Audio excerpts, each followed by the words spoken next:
Well, it's been a year of whirlwind diplomacy for Ukraine, with efforts to negotiate a peace with Russia set to continue in 2026.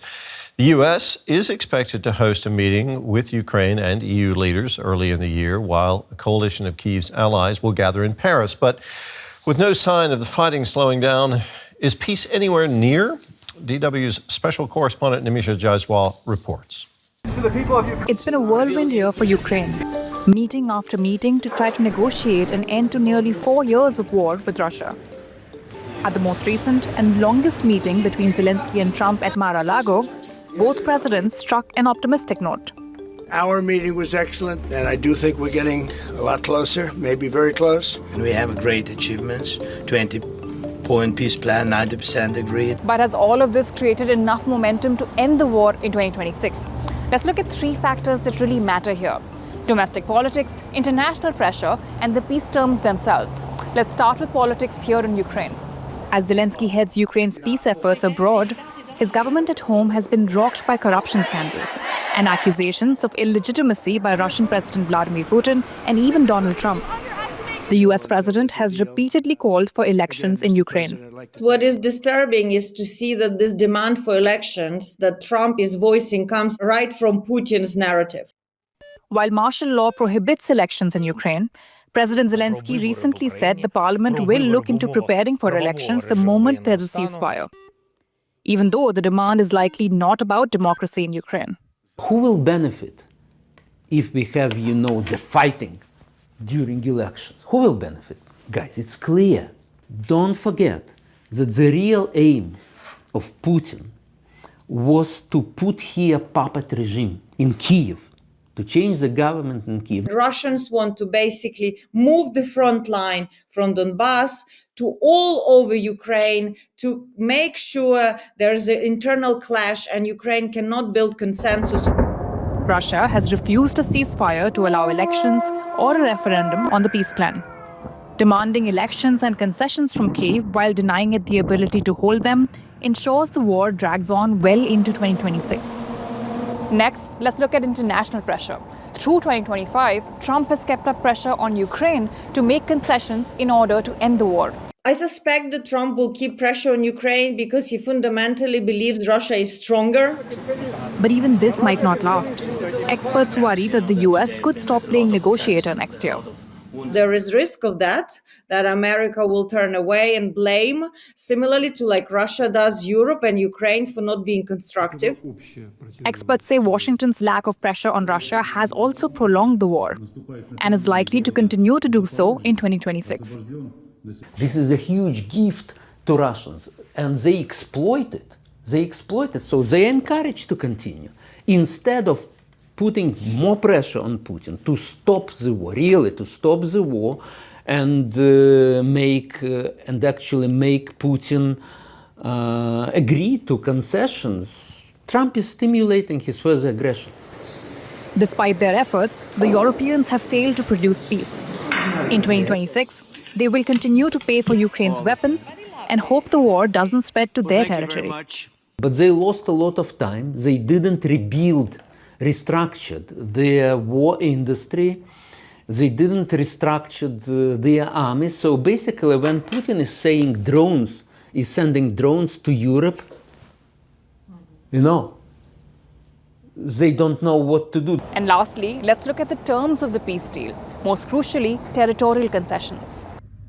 Ukraine currently still controls about 25% of the Donetsk region, and Russia wants it to permanently withdraw its troops from there. It's part of the Washington proposed peace deal, and according to polls, unacceptable to most Ukrainians. If we are talking about, let's ceasefire. Let's have ceasefire along the front line. This is actually huge and dramatic compromise from Ukrainian side, because we understand that de facto the occupied territories will remain under Russian control. And we know what will happen with Ukrainians in this territory. Everything Ukrainian would be crushed. There are fears too that giving up Ukrainian territory won't placate Russia. If Ukrainians are retreating from those positions, Russians will occupy them and use it as a jump start, a new invasion. It's why Kyiv and the Europeans have been pushing hard for security guarantees as part of any peace deal, meaning the US and Europe would defend Ukraine if it came under attack by Russia again. But Russia wants to retain a veto on any guarantees, which would render them moot. All in all, an end to the war doesn't seem within close reach as we head into 2026. And the main obstacle to peace remains Russia. I am predicting that, in a way, Russia is not willing to demilitarize and to change its aggressive posture vis-à-vis Europe especially. Basically, Putin, at this point, he doesn't have enough incentives. Experts believe the only way Russia would agree to end the war quickly would be Ukraine's capitulation. But that end, they say, will not equate to a real peace. Marina Miron is a military analyst at the Defence Studies Department at King's College London. She joins us from Munich. Welcome to DW.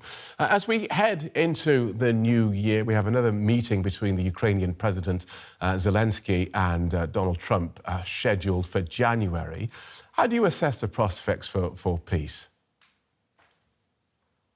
Hello, Phil. It will be interesting to see what is going to be discussed during this meeting, because everybody was expecting the previous meeting between President Zelenskyy and President Trump to be the final one in order to get the peace deal finalized. The problem here is that there are maybe, as President Zelenskyy says, 90% of the plan are agreed, but the 10%, the most critical 10%, namely the question of the territories, as well as security guarantees, seem to be still missing agreement. And it will depend on how far Ukraine is willing to change its position, how far Russia is willing to change its position, and how far the United States is willing to accommodate both sides. And that will then define the framework of the meeting in January. So we will be watching what is happening on the battlefield, but also in geopolitical terms, how the US president is going to react to different events. We have seen, for instance, the condemnation of the alleged incident on Putin's residency. So it depends on what happens globally, as well as the occurrences on the battlefield, and of course the situation in Ukraine itself, and the prospect for potential elections, or maybe a prospect for a temporary ceasefire in order to hold a referendum. So those are all open questions, which we don't know whether they will be settled by then. Okay, so biggest sticking point, territory and security guarantees. We also see Ukraine having trouble recruiting enough soldiers to fight. How are troop losses affecting its demands in this process? It has been a problem for several years, and back then General Zelenskyy stated that the Ukrainian armed forces needed more manpower. If we recall, it was 2 years ago.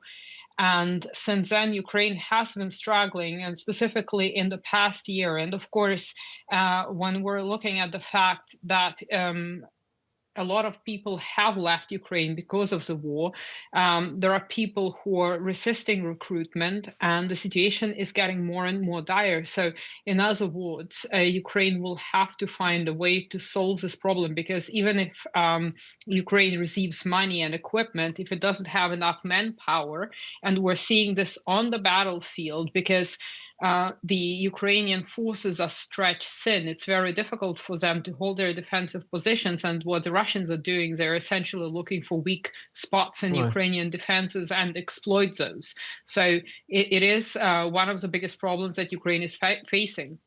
And tell us how the massive casualties and loss of lives is affecting the Russian side, because we presume that